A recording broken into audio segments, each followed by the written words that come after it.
अगर आपका ड्रीम है महाराष्ट्र या गोवा के कॉलेजेस और यूनिवर्सिटीज़ में असिस्टेंट प्रोफेसर बनने का, तो महाराष्ट्र सेट एग्ज़ाम आपके करियर का एक टर्निंग पॉइंट हो सकता है। Hello everyone, welcome back to UGC NET concept classes. और आज के वीडियो में हम डिस्कस करने वाले हैं महाराष्ट्र सेट एग्ज़ाम के बारे में। कौन इस एग्ज़ाम को दे सकता है, इसका एलिजिबिलिटी क्राइटेरिया क्या होता है, इसे क्वालिफाई करने के बाद क्या बेनिफिट्स मिलेंगे और एग्ज़ाम का पैटर्न क्या है और सिलेबस क्या है, हर एक डिटेल हम इस वीडियो में डिस्कस करने वाले हैं। तो वीडियो को एंड तक ज़रूर देखें। सबसे पहले हम एक ओवरव्यू लेंगे महाराष्ट्र सेट एग्ज़ाम का। इस एग्ज़ाम का क्या पर्पस होता है, क्या ऑब्जेक्टिव होता है महाराष्ट्र सेट एग्ज़ाम का। महाराष्ट्र सेट एग्ज़ाम को अगर आप चूज़ करते हैं तो उसके क्या रीज़न्स होते हैं, कैंडिडेट्स क्यों चूज़ करते हैं महाराष्ट्र सेट एग्ज़ाम को, इसका एलिजिबिलिटी क्राइटेरिया क्या होता है, कौन से कैंडिडेट्स इस एग्ज़ाम को दे सकते हैं, इस एग्ज़ाम में अपीयर हो सकते हैं, एग्ज़ाम का पैटर्न क्या होगा और सिलेबस क्या होगा महाराष्ट्र सेट एग्ज़ाम का। हर एक पॉइंट वन बाय वन हम डिस्कस करेंगे। सबसे पहले हम देखते हैं कि महाराष्ट्र सेट एग्ज़ाम क्या है। Maharashtra SET exam that is Maharashtra state eligibility test. ये एक स्टेट लेवल का एलिजिबिलिटी एग्ज़ाम है। ये कंडक्ट करवाया जाता है for the candidates who want to become assistant professors in colleges and universities of Maharashtra and Goa. Maharashtra और गोवा में असिस्टेंट प्रोफेसर की पोस्ट पे कैंडिडेट्स को अपॉइंट करने के लिए महाराष्ट्र स्टेट एलिजिबिलिटी का एग्ज़ाम कंडक्ट करवाया जाता है। ये एक बहुत ही इम्पॉर्टेंट एग्ज़ाम है। जो स्टूडेंट्स या कैंडिडेट्स अपना करियर परस्यू करना चाहते हैं हायर एजुकेशन में या टीचिंग में, तो ये एग्ज़ाम ऐसे कैंडिडेट्स के लिए एक बहुत इम्पॉर्टेंट एग्ज़ाम है। This exam is conducted by Savitribai Phule Pune university. ये एग्ज़ाम सावित्रीबाई फुले पुणे यूनिवर्सिटी के द्वारा कंडक्ट करवाया जाता है on behalf of the state government and is conducted according to UGC guidelines. What is the purpose of MH SET exam. MH SET exam का main objective होता है candidates की एलिजिबिलिटी को डिटरमाइन करना पढ़ाने के लिए कॉलेजेस और यूनिवर्सिटी के लेवल पर।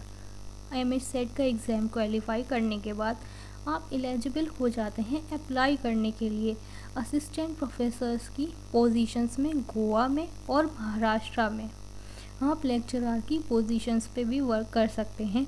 आप ज्वाइन कर सकते हैं as a guest faculty in colleges and universities. आप कॉन्ट्रेक्चुअल बेसिस पे टीचिंग की पोस्ट पे भी अप्लाई कर सकते हैं और एकेडमिक रिसर्च अपॉर्चुनिटीज़ भी आपके लिए ओपन हो जाती हैं after qualifying the Maharashtra SET exam. So why to choose Maharashtra SET exam. Maharashtra SET exam अगर हम चूज़ करते हैं तो क्या रीज़न्स रहते हैं। तो the first reason is that कि एक स्टेट लेवल का एग्ज़ाम है, तो कंपटीशन स्टेट लेवल का होता है। जैसे कि नेशनल लेवल पे एग्ज़ाम होता है यूजीसी नेट एग्ज़ाम, जिसे क्वालिफाई करने के बाद आप एलिजिबल हो जाते हैं असिस्टेंट प्रोफेसर बनने के लिए और ओवर पूरे इंडिया में कहीं पर भी।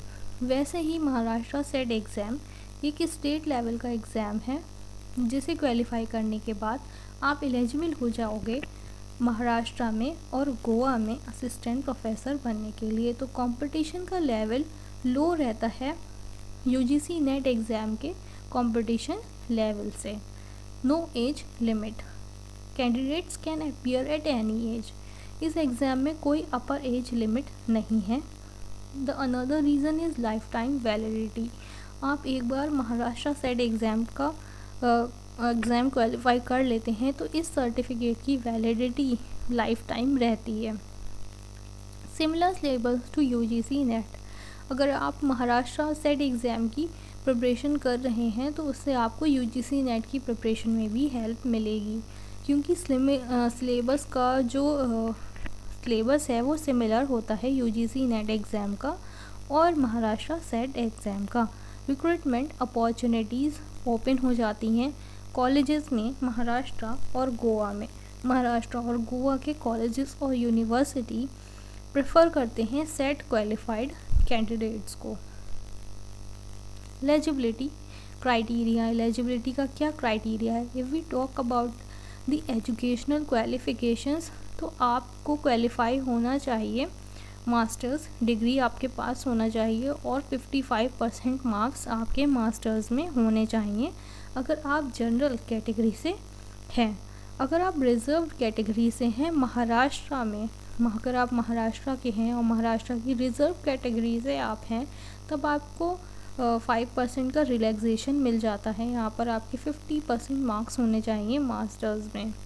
अगर आप किसी अदर स्टेट के हैं और आप महाराष्ट्र सेट एग्ज़ाम देना चाहते हैं, तो आप रिज़र्व कैटेगरी में कंसिडर नहीं किए जाएंगे, आप जनरल कैंडिडेट्स के तौर पे कंसिडर किए जाएंगे। Age limit, there is no upper age limit. Maharashtra SET exam में कोई भी अपर एज लिमिट नहीं है। What is the exam pattern of Maharashtra SET exam. Maharashtra SET exam में 2 पेपर्स होते हैं, पेपर 1 एंड पेपर 2। तो paper 1 teaching and research aptitude से रिलेटेड क्वेश्चंस का होता है और पेपर 2 ऑप्शनल सब्जेक्ट होता है। ये वो सब्जेक्ट होता है जो आप चूज़ करते हैं, जिस सब्जेक्ट से आपने मास्टर्स किया हो। एग्ज़ाम का मोड ऑफलाइन होता है, OMR बेस्ड एग्ज़ाम होता है। ऑल क्वेश्चंस आर कंपलसरी, सभी क्वेश्चंस अटैम्प्ट करना कंपलसरी होता है।